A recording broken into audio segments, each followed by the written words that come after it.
When I say January 6th, what comes to mind?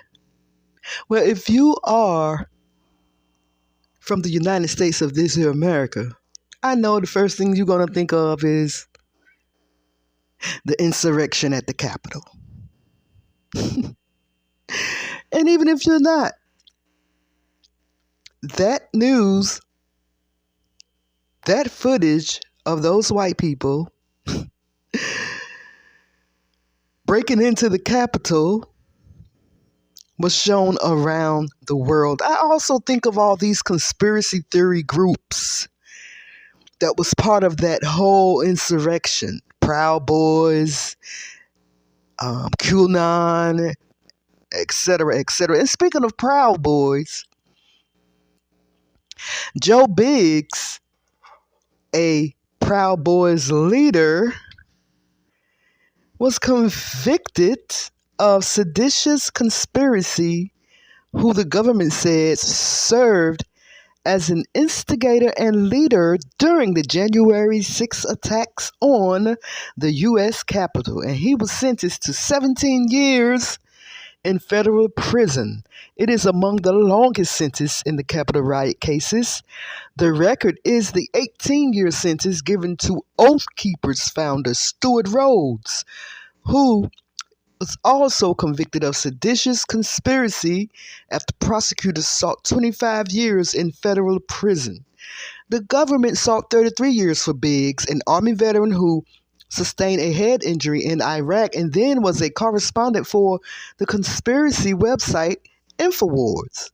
Prosecutors argued that he was a vocal leader, an influential proponent of the group's shift toward political violence, and that he used his outsized public profile and his military experience as he led a revolt against the government in an effort to stop the peaceful transfer of power.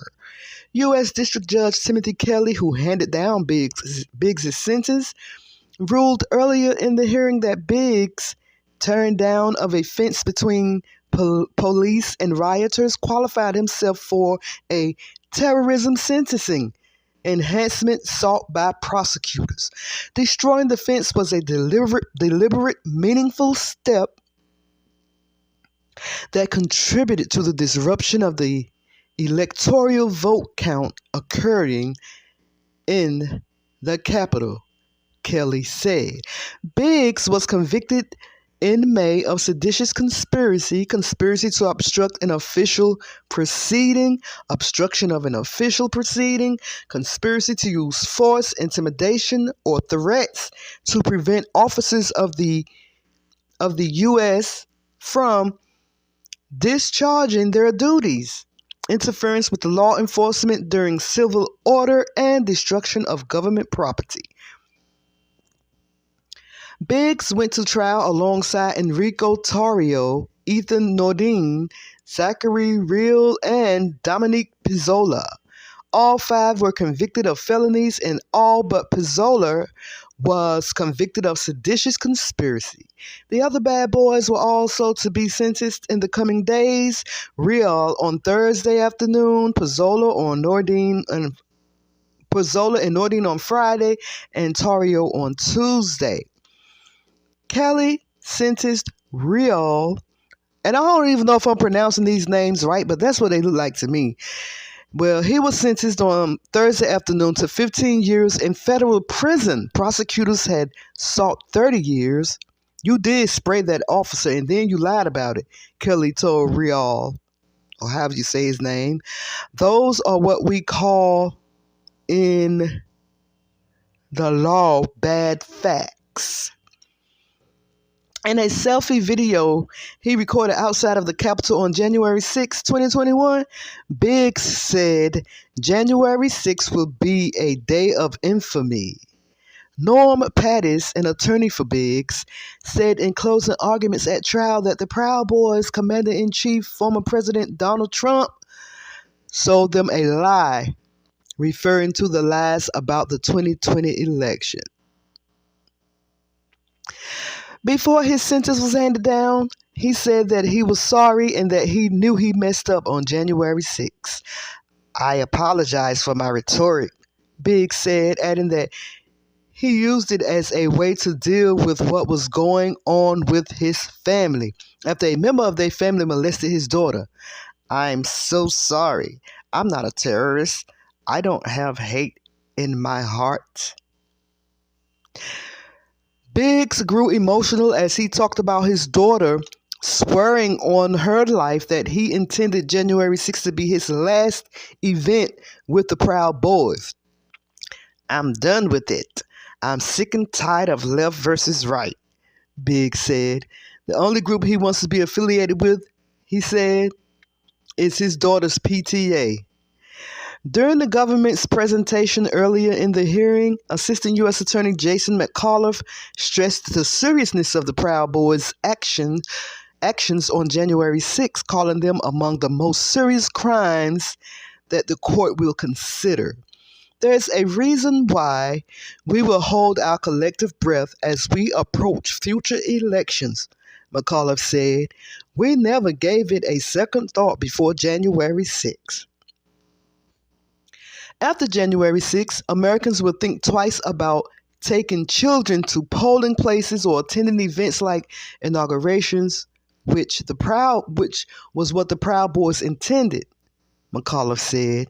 Pattis, Biggs' lawyer, conceded that his client committed some crimes on January 6, but said they had been overstated. The actions of the Proud Boys on January 6 were